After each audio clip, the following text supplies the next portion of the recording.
Hello students, last lecture में हमने bulbs का सीरीज़ कॉम्बिनेशन स्टडी किया था और इस लेक्चर में हम कंटिन्यू करते हैं बल्ब्स का पैरेलल कॉम्बिनेशन। तो देखिए यहाँ पर मैं आपको शो करता हूँ एक बल्ब, ये गिवन है मुझे, ठीक है, और ये है सेकंड बल्ब।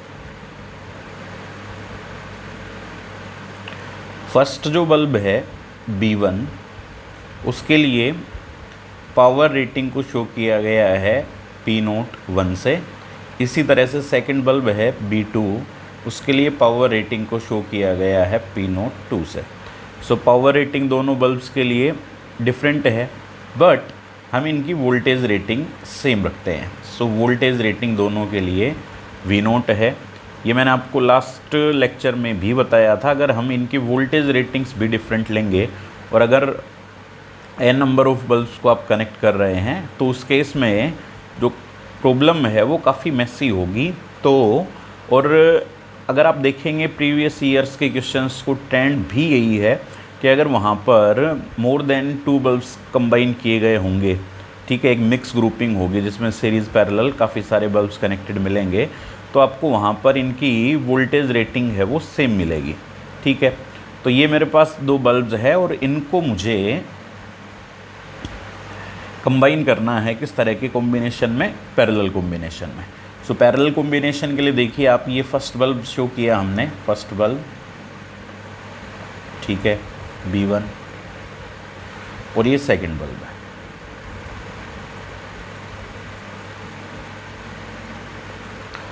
अब इन दोनों बल्ब्स को कब ये कहा जा सकता है कि ये पैरेलल कॉम्बिनेशन में है, तो उसके लिए क्या करना होगा, दोनों बल्ब्स के जो लेफ़्ट टर्मिनल्स हैं, इन दोनों बल्ब्स के लेफ़्ट जो टर्मिनल है, ये जो आप देख रहे हैं दोनों के लेफ़्ट टर्मिनल्स, वो मैं कनेक्ट कर लेता हूँ यहाँ पर बैटरी के या सेल के पॉजिटिव टर्मिनल से, ठीक है।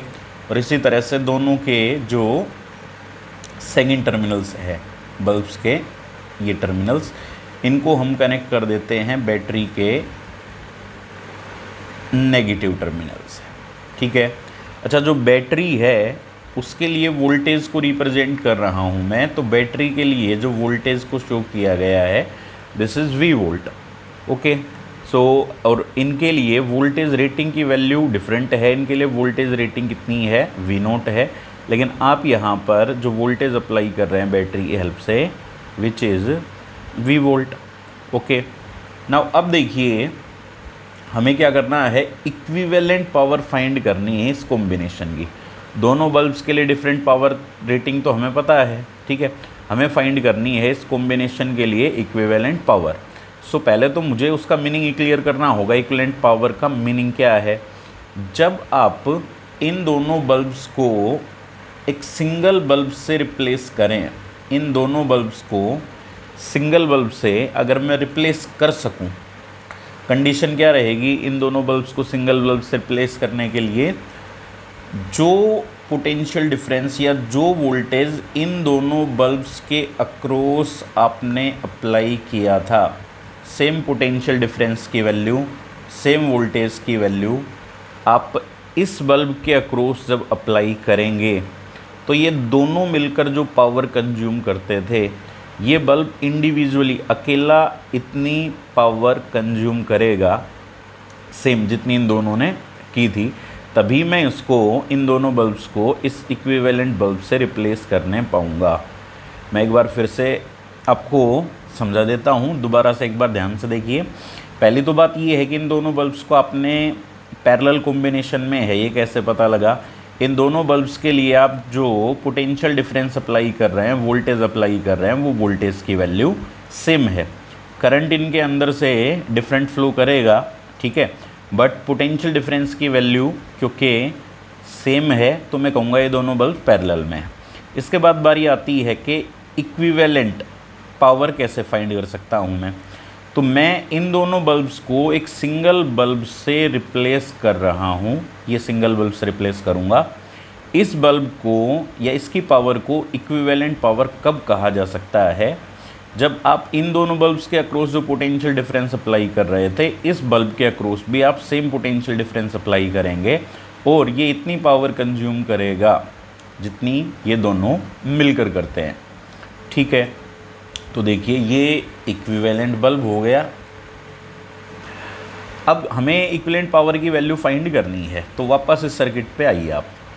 फर्स्ट मैंने लास्ट लेक्चर में बताया था आपको power rating voltage rating given होती है। सो फर्स्ट हमें क्या फाइंड करना होगा, रेजिस्टेंस फाइंड करना होगा। तो फर्स्ट बल्ब का रेजिस्टेंस जब आप फाइंड करेंगे, so V naught square divided by P1, ये फर्स्ट बल्ब का रेजिस्टेंस हुआ। सिमिलरली सेकंड बल्ब के लिए V naught square divided by P2। In fact this is, sorry आप देखिए एक बार ध्यान से, यहाँ पावर को मैंने P1 से रिप्रेजेंट करने की बजाय P01 से शो किया है। सो यहाँ पर रेजिस्टेंस फाइंड करेंगे तो वोल्टेज रेटिंग का square divided by power rating, ऐसे यहाँ पर वोल्टेज रेटिंग का square divided by power rating. तो ये दोनों बल्ब्स के रेजिस्टेंस आ गए। अब क्या करेंगे देखिए, अब इन दोनों बल्ब्स को आप अगर समझना चाहो तो ऐसे समझ सकते हो कि इन दोनों बल्ब्स को रिप्लेस कर लिया गया है किससे, टू रेजिस्टेंसेस से। ऐसे समझो, इन दोनों बल्ब्स के मैं आफ्टर ऑल रेजिस्टेंस तो फाइंड कर ही चुका हूँ, तो आप ऐसे समझिए कि ये फर्स्ट का रेजिस्टेंस R1 और ये सेकंड का रेजिस्टेंस है R2 और ये पोटेंशियल डिफरेंस आपने अप्लाई किया, तो पोटेंशियल डिफरेंस की वैल्यू कितनी है, V वोल्ट है। ठीक है, अब क्या करेंगे, तो अब आप एक बात समझिए कि ये दोनों रेजिस्टेंसेस आपको दिखाई दे रहा है पैरेलल में है ना, दोनों रेजिस्टेंसेस पैरेलल में हैं, अप्लाइड वोल्टेज V है। तो मैं यहाँ पर इक्वेशन यूज़ कर रहा हूँ, इस इक्वेशन को ध्यान से समझिएगा। We know that already, we know P किसके इक्वल होगा, power consume V square by R। ठीक है, तो ये जो कॉम्बिनेशन है ये कितनी पावर कंज्यूम करेगा, इसकी इक्विवेलेंट पावर फाइंड करने के लिए क्या करना चाहिए। सो P इक्विवेलेंट इक्वल्स टू कितनी वोल्टेज आपने अप्लाई करी, तो वोल्टेज आपने V अप्लाई करी है तो V स्क्वायर डिवाइडेड बाई, अगर आप इक्विवेलेंट पावर फाइंड करना चाहते हैं तो यहाँ पर आपको कॉम्बिनेशन का रेजिस्टेंस जो होगा इक्विवेलेंट वो रखना पड़ेगा। So P equivalent equals to V square by R equivalent. तो मुझे यहाँ इक्विवेलेंट रेजिस्टेंस की वैल्यू सब्सटीट्यूट करनी होगी। And you know very well, ये जो दोनों रेजिस्टेंसेज आपको दिखाई दे रहे हैं ये पैरेलल में हैं, और पैरेलल में इक्विवेलेंट रेजिस्टेंस की वैल्यू क्या होती है, 1 by R equivalent equals to 1 by R1 plus 1 by R2। इस तरह से शो किया मैंने। अब आप यहाँ पर देखिए क्या लिखते हैं हम इसको, V square, this can be written as V square by R equivalent, can be written as V square into 1 by R equivalent. Okay, अब यहाँ पर जो 1 बाई R इक्विवेलेंट की वैल्यू है वो ये वैल्यू सब्सटीट्यूट कर लेंगे आप। सो V स्क्वायर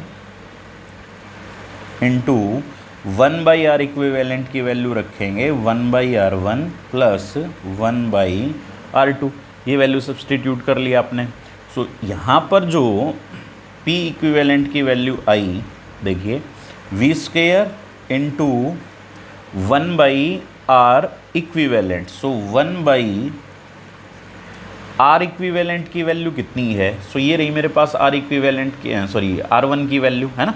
यहाँ पर वैल्यू 1 बाई R इक्विवेलेंट कितना था, देखिए 1 बाई R इक्विवेलेंट यहाँ कितना था, 1 by R1 plus 1 by R2, यानी आपको यहाँ R1 सब्सटीट्यूट करना होगा R2। तो R1 की वैल्यू कितनी है आपके पास, ये आपके पास R1 की वैल्यू है V naught square by P naught 1, और इसी तरह से R2 की वैल्यू है V naught square by P naught 2।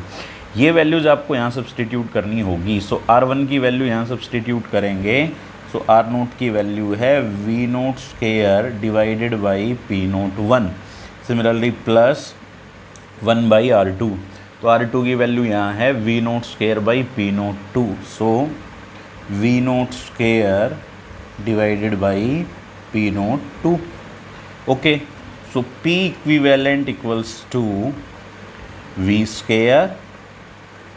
यहाँ पर आप देखिए, यहाँ से आप V नोट स्क्वायर को कॉमन रख सकते हैं, तो मैंने यहाँ से V नोट स्क्वायर को आउटसाइड रखा। ठीक है, उससे पहले आप चाहें तो ऐसे लिख सकते हैं इसको, यहाँ पी नोट 1 था वो न्यूमरेटर में शो करेंगे, so P naught 1 divided by V naught square, plus ऐसे ही यहाँ पर न्यूमरेटर में रखेंगे, so P naught 2 divided by यहाँ पर वी नोट स्क्वायर। नेक्स्ट क्या करेंगे, P इक्विवेलेंट इक्वल्स टू, यहाँ आप देख रहे हैं डिनोमिनेटर में वी नोट स्क्वायर था, तो मैं यहाँ शो कर रहा हूँ V square divided by V naught square, अंदर है P naught 1 plus P naught 2, ठीक है। अच्छा, अब यहाँ से, लेकिन ये V थी अप्लाइड वोल्टेज और V नोट है वोल्टेज रेटिंग, ये आपने देखा यहाँ मैंने शो किया था। V नोट तो इनकी वोल्टेज रेटिंग की वैल्यू है और यहाँ पर वोल्टेज अप्लाइड कितनी है V।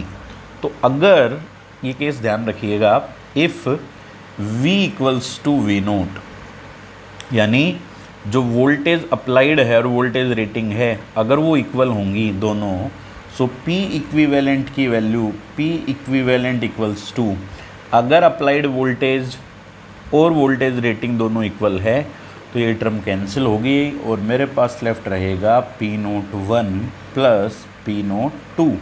तो ये इस केस में पैरेलल कॉम्बिनेशन के केस में इक्विवेलेंट पावर कंज्यूम्ड है, ठीक है। तो आप इन रिजल्ट्स को ध्यान रखिए, ठीक है।